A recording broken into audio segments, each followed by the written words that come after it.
Salut nos fidèles abonnés de notre chaîne en direct Gémidor TV officiel. Bon continuez à s'abonner massivement. Étant besoin s'abonner, bon santé quoi applier na cloche de notification parce que awande les informations à temps réel. Na sangwa mawe komeli bande kona biso ba artiste comédien deka balo barato ila na ba o bazolela biso pe na compte équipe à Gémidor TV to ekolela na ba artiste comédien to awana de tout sali descente awana résidence ya papa na biso kokodio ko artiste na biso koko pona ba misusu ndenge ya tika biso lobby toye okabola mawa toyeba liwa yango ya mbala kata boye ebimeli wapi bien que toyebeki ki abelaki moi tomulai azalaki na maladie ya mutu mais ensemble na ba collègue na tokuti awa tokoluka point toyeba ebandaki ndenge nini po ekomela biso na sango ya liwa avec un réalisateur intelligent Adonai Lusala et c'est parti. Okay. Bonjour président. Bonjour. Lelo sangwa mawa ekomeli biso surtout bino na monde ya théâtre papa o to benga Ravier Koko akufi expression sentiment na oni nezali lelo. Oh mais sentiment ça ya mawa mingi parce que Koko a marqué quand même passage na ye na domaine ya biso. Et que Moutendeng a sauté, bon, il faut quand même ça la passe mingi, à Tikibana, tout ça, Tiki foyer, naye, tout ça. Et donc pour le pays, c'est un élément, un artiste de moins. Donc, c'est regrettable mingi.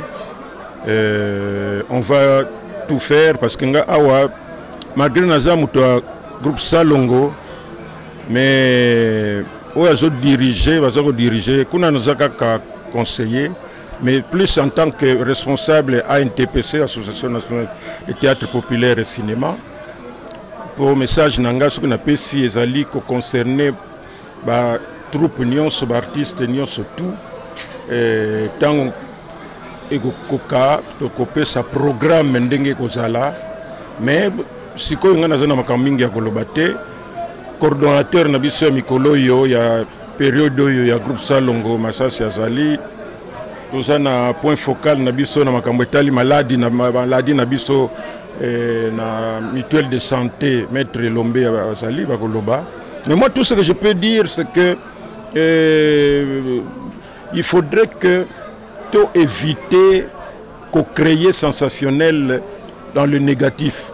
Nous pouvons créer du sensationnel, mais positif.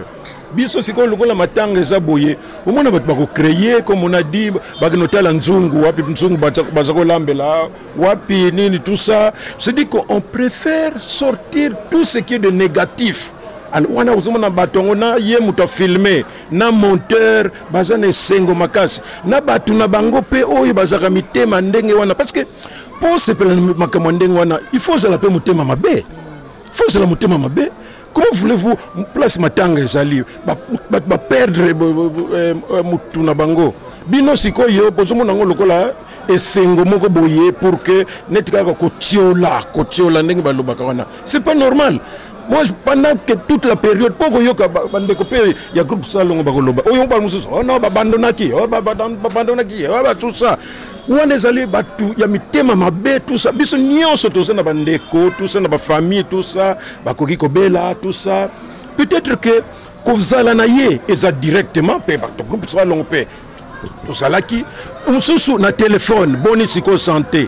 Mususu pe otindi mutu kena kotala kuna moyen ba méthode non bon kena kotikela ye loko. Alors si qu'on a za toujours compte na bato bazako linga ko présenter pour ba yebi que ce que ba présenter ma bena sima wana bato moko ya mawa ba ko mona bango indirectement pour que ce qui ba sala nini comme ba stratégie. Koko azala ki pauvreté, azala ki richité mais azala ki mutu normal.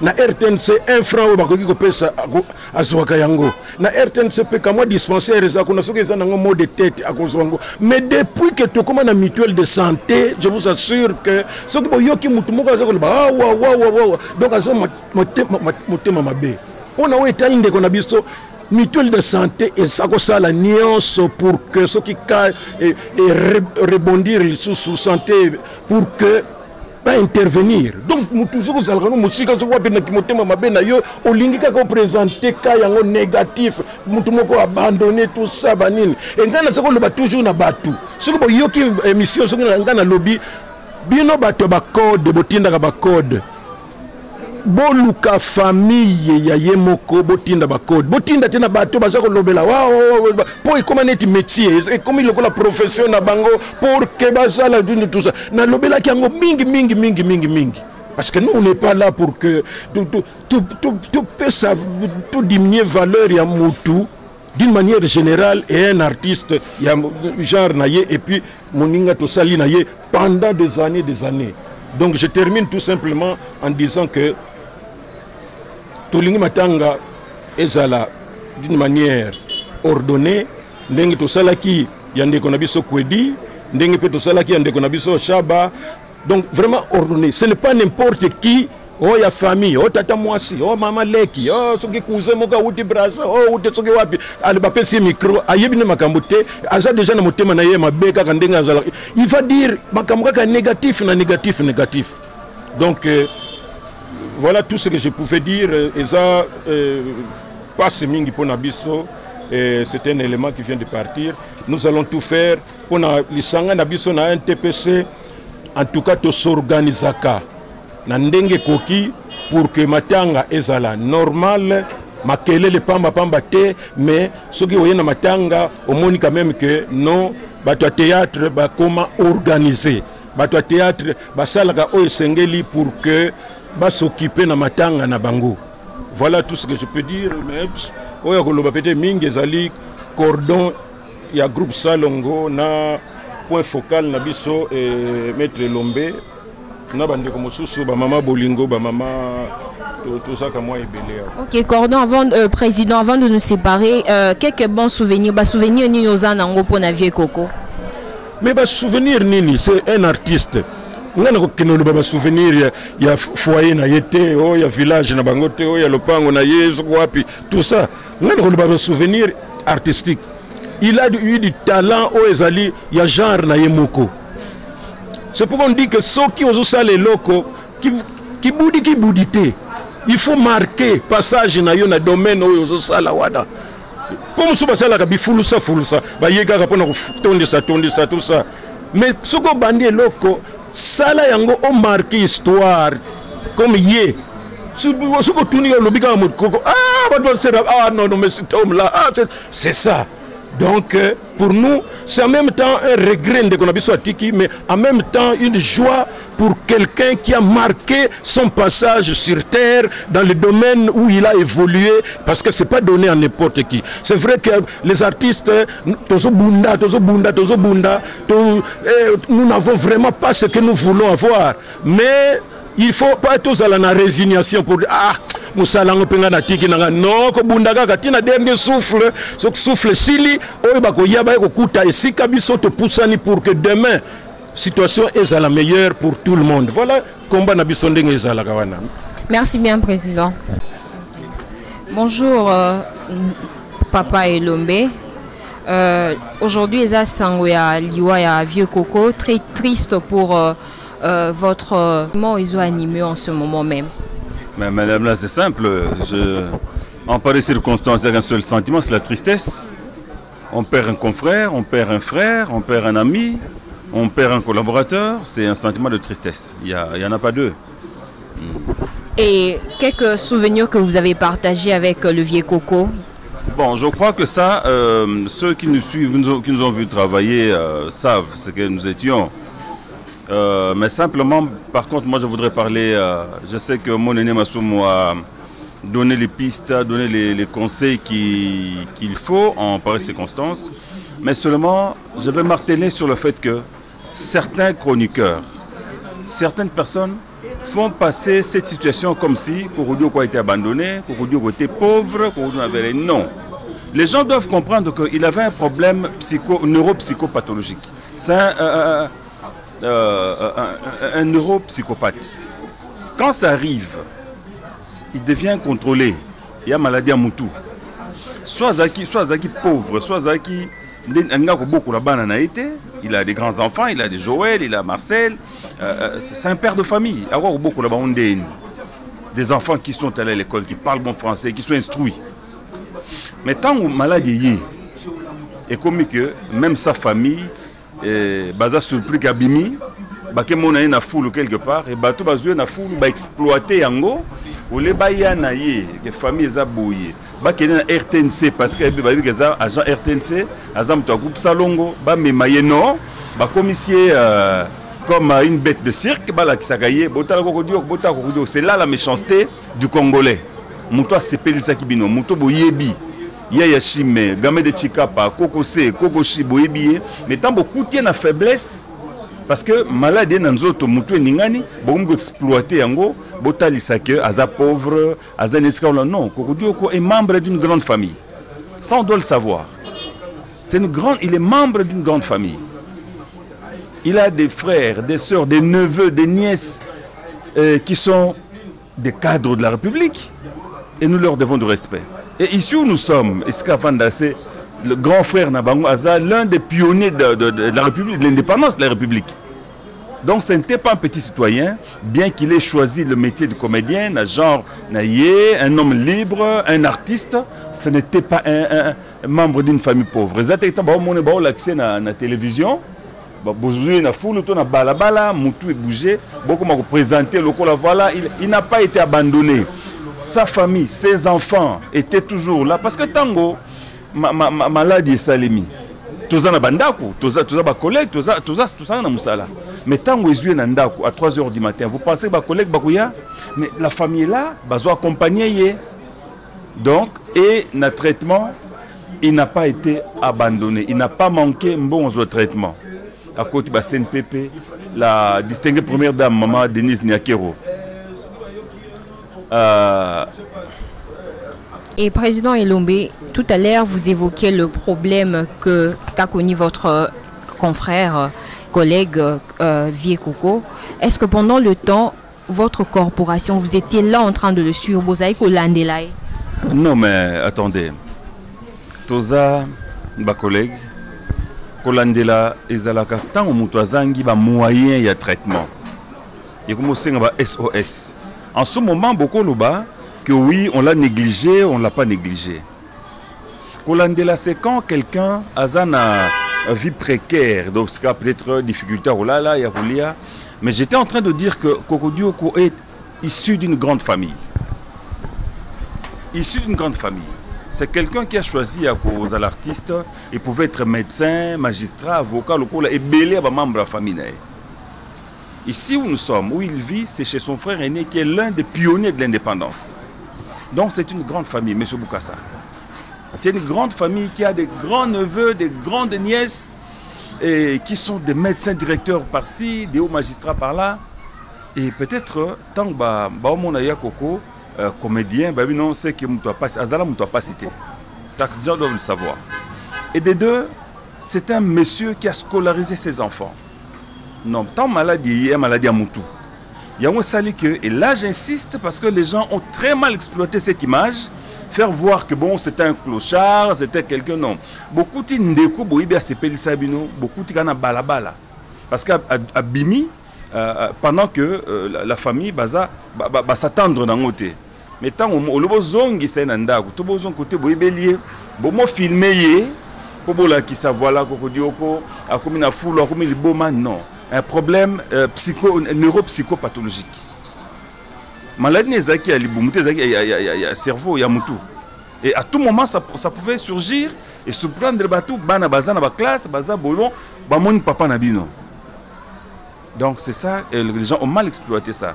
Il n'a pas manqué d'argent pour le traitement, il avait sa carte d'assurance maladie qui est une grâce nous faite par la distinguée première dame, maman Denise Niakero Tizekedi.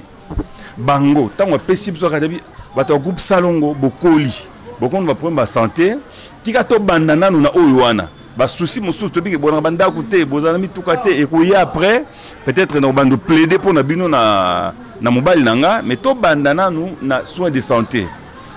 C'est pourquoi ce botali lelo le Congolais et le monde qui regarde notre profession va remarquer que tout ça SOST na presse pour tout senga lisungi pour de quoi traitement parce que la santé, les soins sont déjà assurés par Madame Denise Nyakero Tshisekedi. Tanga consort na biso suzi bantu ti abeli bat ba ebite ka beli ba sutu ka kufi parce que azokende d'hôpital avec elle est assurée azokende dignement se faire soigner azonginda ko dignement ko la traitement na. Donc voilà. Et est-ce que tu vois des critères qu'on nous vous a disponibilisé? Ben, nous avons expliqué ça. Soin et banda qui d'abord na génération Salongo. Le groupe Salongo d'abord, na génération Salongo. Tout étendre parce que la génération Salongo, c'est qui? C'est Ngaloufar, c'est Mabipendo, c'est Mapembele, qui ne sont pas du groupe Salongo, mais qui sont de la génération Salongo. Bon, baza baninga mama Bolingo, mama Alinga, mama Bomengo, mama Nde Bangwana. Banani sous ba bénéficier grâce wana ceux qui sont des professionnels, baza ba jeunes mais baza na métier wana. Lelo et Sobé, Saïsaï et les autres vivent de ce métier. Parce que Moussoubaya a koti abimi a kesa ba kopne Moussoussou. Moussoussou ba koti mais salaga quelque part. Mais ceux-là qui sont bénéficiaires à la carte, comédiens qui vivent de ce métier-là, qui sont là depuis des années. Ok, c'est vrai que nous avons besoin de noter. Tous les contenus qu'on plaider, et chaque fois que nous avons maman qui va moussoussou, tant que les kabouane et qui bazala quitté, bazala qui libanda bien ndeka izalaka moussoussou, bazala pe distrait, ya ko pesa combo, ya ko pesa bien moussou bazana ba mbongo. Mais tant que et comme bandi ko yasima. Bon, mais je crois que nous comptons sur la magnanimité de la distinguée première dame pour que, tant que tu renouveler l'assurance, bénéficiaire. Enfin, comment vous s'organisez, à part l'organisation familiale, comment la corporation vous s'organiser pour le deuil? Ben, nous sommes là en famille, lobby Tozalaki, Akufagi lobby, les lobby Toye, tout ça la réunion de la famille justement pour tout ensemble. Sans oublier qu'il est agent RTNC. Il est agent RTNC et tout type de document déjà dans RTNC, son employeur, pour aller que agent Naya Koufi a des dispositions appropriées. Mais rassurez-vous que avec l'aide de la fondation Denise Nyakero Tshisekedi, qu'il a prise en charge vivant, va aussi l'enterrer. Merci bien. Merci. Sango Yamatan à Koko, écoutez la Kiowapi, je qui au côté. J'ai parti à l'église à 7 heures à Tongo, mais Namonyango Karim Palabengai pour me demander que Tala Nogil de Sango Yavier. Nameki Moena Benga Joël, Nazu été, Nameki Moane Marcel P, Nazu Bangote. Après, nous avons suite que c'est depuis 4 h du matin via Koufaki. Donc, on a des prières dans Tongo hier, de Nazouaki Sangouana. Donc, Venayo, Venabiso, artiste Nabiso Amboka, s'appelle Sabiso Azaki vivant, caractère n'est pas comportement ni Oyo Ano s'appelle. En tout cas, Kokodio Konorba, c'est un acteur complet. Hein? Quand on dit un artiste complet, c'est-à-dire 4x4, 4x4 qui veut dire que rôle ça il est incarné. Azan a réfuté, il y a aussi le rôle Moko. Hein? Donc, parce qu'il y a des artistes, professeur Mwamba, des artistes par hasard. Okay. Donc, il y a des artistes par hasard, donc on appelle ces rôles, on a joué dans un hôtel, abonné rôle, on a rôle. Quand on est artiste par hasard, c'est comme ça. Mais Kokodio, fait un artiste 4x4, tout terrain, où il a dit que nous sommes ça, il jouait. Il était comique, surtout que dans un groupe, il y a Inga Shabanaye. Il y a duo qui ont joué dans l'école, dans spectacle, dans voyage. Il y a duo d'ensemble.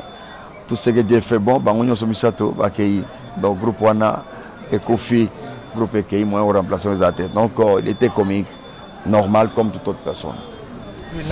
Bandeko obaye lelo entre parenthèses bandeko bayo est-ce que mon appel est joué lié à Kokodioko donc ndinga kufia na kenango libela tout et puis na mutu moko pena mo banzila Kokodioko zepa nani en tout cas à kenango à Kenango. Donc c'est difficile qu'on remplace un artiste. Hein.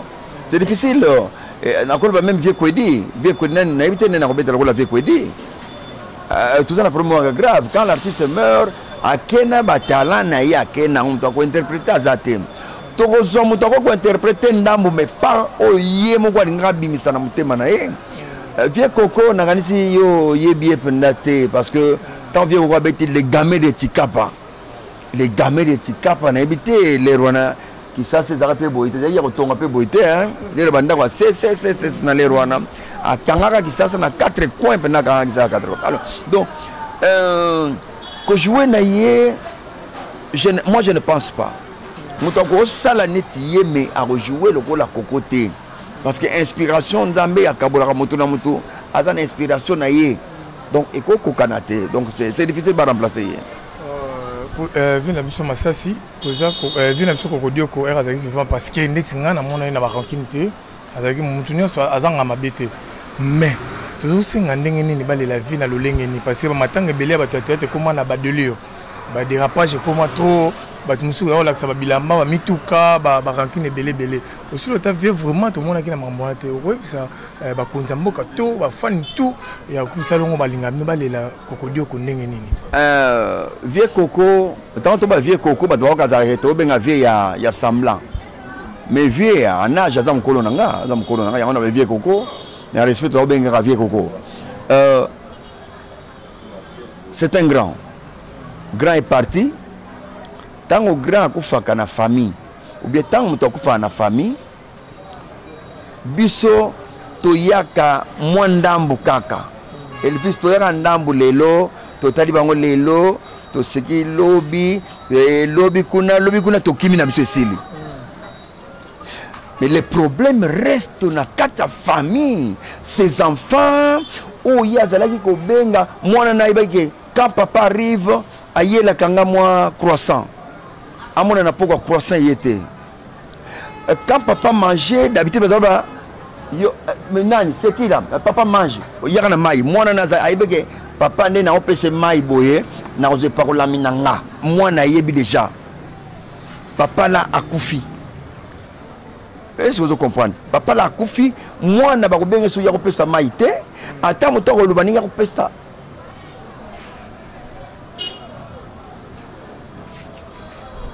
ata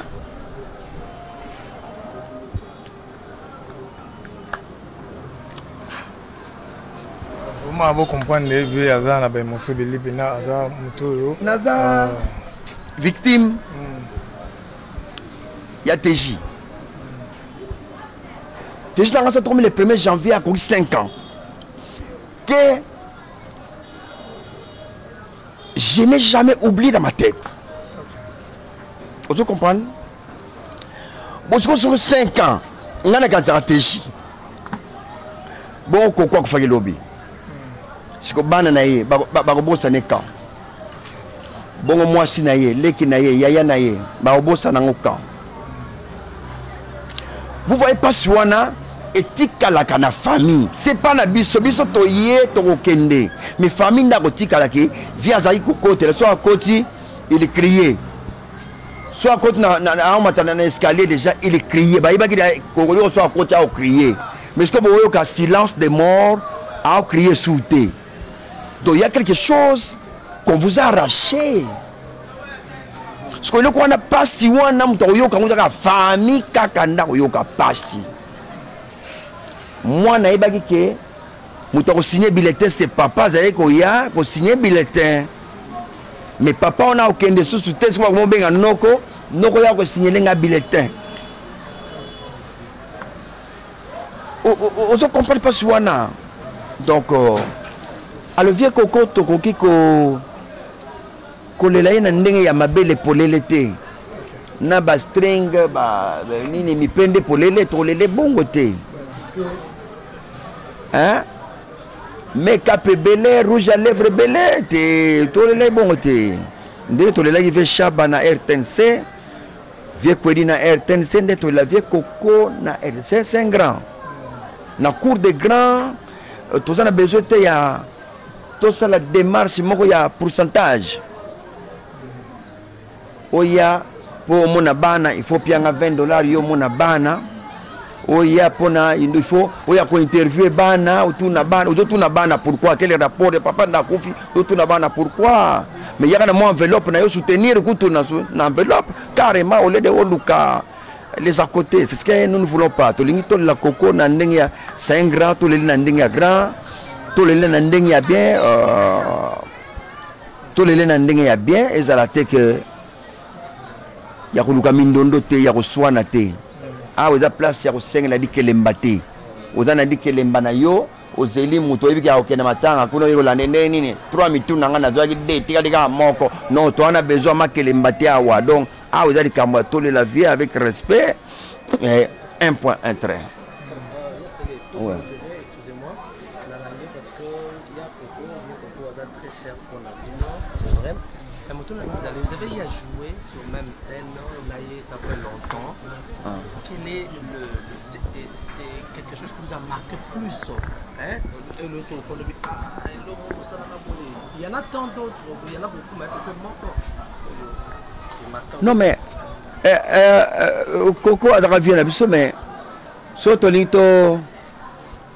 to sepelisa encore scène et comme l'engue to sepelisa scène ba to sepela vie ngana ilombe to benge petit nakati ya scène mona et puis yepo mona ndimi na yepe yepa ndimi peke oh mona awe ngabe ya masasi mona ya masasi mona andimi peko mona titengesa na pa chango ndengo na pa awe ya masasi oh via nanga musika mais nakati ya scène ya bimi petit accepté carar lelo génération mususu yo rocha mutumo benge petit boyo mona akokanela yo moni akofashe mabe vie bonyo benga nga petit moni morgue vie koko accepter tout donc eloko wana donc beza baba carar ozongote nulle part ailleurs mais un mot par rapport ya bateau balobi filet abomba suki na ina filet ala la posuki ebe batte na tongo mais filet on est tout moment na ngobasi ba okena ngwenze ana moto pe ana téléphone na filet akangi suki 11h 12h akangi filet